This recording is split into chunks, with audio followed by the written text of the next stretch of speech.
Hi guys!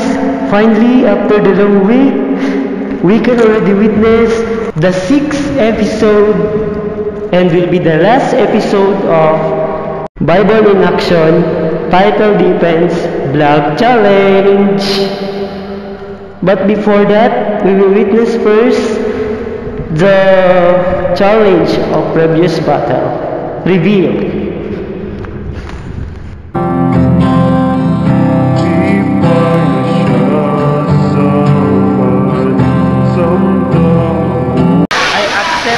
And here is my challenge.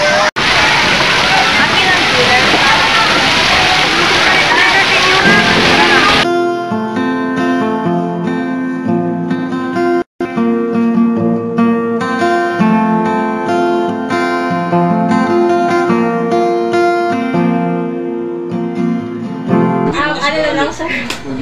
Mag? Ano sir, dapat this coming fourth quarter sunod siya. Kung hindi siya masunod sir, dapat sir ano? Naman. Kahit one day lang sir, liberan ko niya burger. Pero kung makasunod siya sa taap, hindi na kailangan. Gulo ko sir. Dapat kan, duha ka lollipop o duha ka bubble gum. Go! Dukanis? Duha ka lollipop, duha ka? Gir-gir.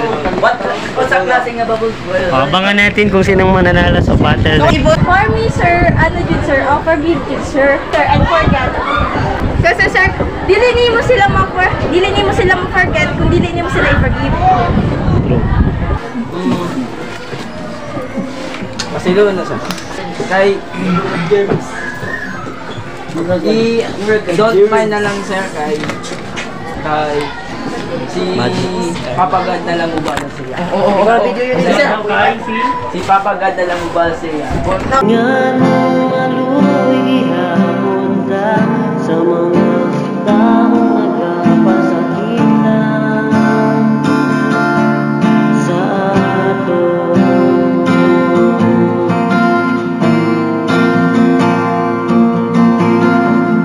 Embes magkalayo na sa kasukog, tapos noong ato. Kasi sir, forgiveness is the greatest revenge sir. Kung patuloy syempre ka mag-revenge na sir, wala kahantungan ninyo ang kaaway. Wala kauntungan. Ngano, pwede man na sila sabutan kung unsa imong sala or imong sala na imo. Pwede na sabutan kung naunsa ba na, pwede ka mag-revenge. Pwede ka mag-revenge pero di ba, kung ang revenge syempre daray uban maabot na siya sa scene. Pwede na ka makapatay sa isa ka tao or even example, di ba, magsumbagay mo tapos balusan ni mo siya, gwapo ba tulang taon? Di ba wala di kahantungan kasi maad ko syempre di siya sa away. Praise the Lord. Time. Pakanti ka. Okay, in this round, Harlan won.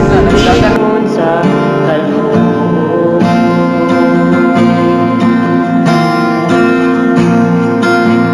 kita ba ang sorry? Kita ba ang magkadya? Fan ko kasi yung forgive kaysa mag-revenge. Kasi forgive parang mas kasi 'di ba si Lord mas kuha niya pa mag-forgive kaysa mag-revenge. Kasi pag mag-revenge ka, wala ka man din matatay. Makakasakit ka pa rin ng ibang tao. Kasi kaya mas vote ko is forgive. Kasi you need to forgive. Kahit na sinaktan ka man niya, you need to still forgive. Take revenge. The reason why pinili ko yung take revenge is hindi matututo kasi yung mga tao na gumagawa sa'yo minsan ng kasalanan kasi minsan di rin nila alam kung nakakagawa sa'yo sila ng mali. So, forgive ka na ng forgive pero namimihasa sila, which means imbis na i-correct natin sila, tinotolerate na natin sila sa mga mali nila. Kung gagawa naman tayo ng revenge, mas okay kasi malalaman din nila kung ano yung mali nilang ginawa. Sabi niya, bakit naman siya nagre-revenge sa akin? Ano bang mali kong ginawa? Ah, okay, I know. Baka may something nagawa ko sa kanya. So, That's why, minsan, importante rin talaga yung mag-take ka ng revenge. Kasi hindi naman tayo perfecto. Kailangan din natin gumawa ng mali para matutunan din ng ibang tao kung ano yung kasalanan nila. Thank you. To forgive, of course. I'll forgive them if they say sorry. I will choose forgive. And why? Because hindi naman sinasabi na everyone deserves second chance or third chance, but we need to forgive kasi kung hindi mo papatawarin yung isang tao, bale hindi mo siya labing tawag, hindi, parang mabigat pa rin sa kalooban mo na dala-dala mo yung galit na nararamdaman mo sa kanya. So it's much better to forgive than to revenge. And my vote belongs to forgive. Because if I will be taking revenge, it seems that I am just putting myself in danger. Hindi naman ibig sabihin na makaganti ka or maghihiganti ka, magiging masaya ka. Hindi. But promise, if you will forgive, you will find peace in your life and in your heart, in your mind.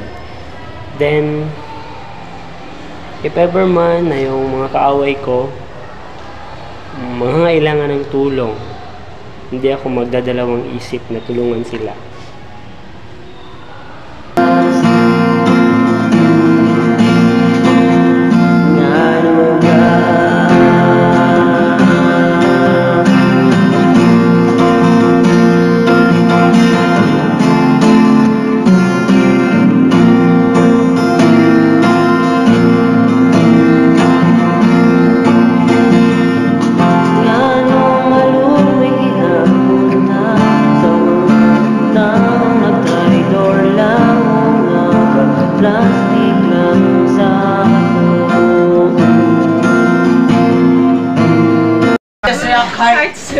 Okay, react heart to both Eunice with the title Forgive, just react her heart. What about you, John Boy?